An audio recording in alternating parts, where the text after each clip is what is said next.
Hi hello ಎಲ್ಲರಿಗೂ ನಮಸ್ಕಾರ. ಇವತ್ತಿನ ಬಿಗ್ ಅಪ್ಡೇಟ್ ಏನ್ ಗೊತ್ತಾ, ಬಿಗ್ ಬಾಸ್ನ ಮಾಜಿ ಸ್ಪರ್ಧಿ ಆದಂತಹ ಡ್ರೋನ್ ಪ್ರತಾಪ್ ಅವರನ್ನ ಬಂಧಿಸಲಾಗಿದೆಯಂತೆ. ಹೌದು, ತುಮಕೂರಿನ ಪೊಲೀಸರು ಇವರನ್ನ ಬಂಧಿಸಿದ್ದಾರೆ. ಅಷ್ಟಕ್ಕೂ ಡ್ರೋನ್ ಪ್ರತಾಪ್ ಅವರನ್ನ ಬಂಧಿಸೋಕೆ ಕಾರಣವೇನು, ಯಾಕೆ ಬಂಧನವಾಯಿತು ಎಲ್ಲವನ್ನೂ ಕೂಡ ಈ ಒಂದು ವಿಡಿಯೋದಲ್ಲಿ ತಿಳಿಸ್ತಾ ಹೋಗ್ತೀನಿ. ಕಂಪ್ಲೀಟ್ ಆಗಿ ಈ ಒಂದು ವಿಡಿಯೋವನ್ನ ವೀಕ್ಷಿಸಿ. ಹೌದು ವೀಕ್ಷಕರೇ, ಡ್ರೋನ್ ಪ್ರತಾಪ್ ಅಂದ ತಕ್ಷಣ ನಮಗೆಲ್ಲರಿಗೂ ನೆನಪಾಗೋದು ಬಿಗ್ ಬಾಸ್ನಲ್ಲಿ ಅತಿ ಹೆಚ್ಚು ಜನರ ಪ್ರೀತಿಯನ್ನ ಗಳಿಸಿದಂತಹ ವ್ಯಕ್ತಿ ಅಂತ ಹೇಳಿದ್ರೆ ಖಂಡಿತವಾಗ್ಲೂ ತಪ್ಪಾಗ್ಲಾರದು.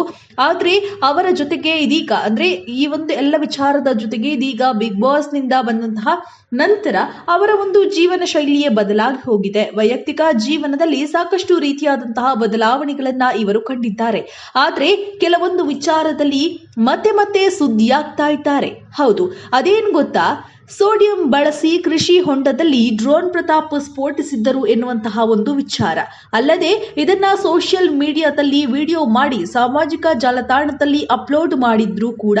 ಈ ಒಂದು ಸಂಬಂಧ ತುಮಕೂರು ಜಿಲ್ಲೆಯ ಮಧುಗಿರಿ ಮಿಡಿಗೇಶು ಠಾಣೆಯಲ್ಲಿ ಪ್ರಕರಣವನ್ನ ದಾಖಲಿಸಲಾಗಿದೆ. ವಿಜ್ಞಾನ ಪ್ರಯೋಗ ಹೆಸರಲ್ಲಿ ಪ್ರತಾಪ್ ಈ ಪರೀಕ್ಷೆಯನ್ನ ಮಾಡಿದ್ರು. ಸೋಡಿಯಂ ಸೇರಿದಂತೆ ರಾಸಾಯನಿಕಗಳನ್ನ ಸೇರಿಸಿ ಕೃಷಿ ಹೊಂಡಕ್ಕೆ ಎಸೆಯಲಾಗಿತ್ತು. ನಂತರ ದೊಡ್ಡ ಸ್ಫೋಟ, ಜ್ವಾಲೆ ಮತ್ತು ಬಾಂಬ್ ಸ್ಫೋಟವನ್ನ ಹೋಲುವಂತಹ ದೃಶ್ಯವನ್ನ ಉಂಟು ಮಾಡಿತ್ತು. ಪರಿಸರವಾದಿಗಳು ಮತ್ತು ಸಾರ್ವಜನಿಕರು ಪ್ರತಾಪ್ ಅವರನ್ನ ತೀವ್ರವಾಗಿ ಟೀಕಿಸಿದ್ದಾರೆ.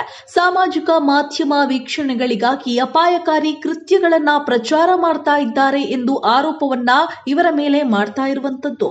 ಪರಿಸರವಾದಿ ವಿಜಯ್ ನಿಶಾಂತ ಅವರು ಪರಿಸರದ ಮೇಲೆ ಸಂಭಾವ್ಯ ಪರಿಣಾಮಗಳ ಬಗ್ಗೆ ಆತಂಕವನ್ನ ವ್ಯಕ್ತಪಡಿಸಿದ್ದು, ಪ್ರತಾಪ್ ಅವರ ಬೇಜವಾಬ್ದಾರಿತನದ ವರ್ತನೆಯನ್ನ ಟೀಕೆ ಮಾಡಿದ್ದಾರೆ.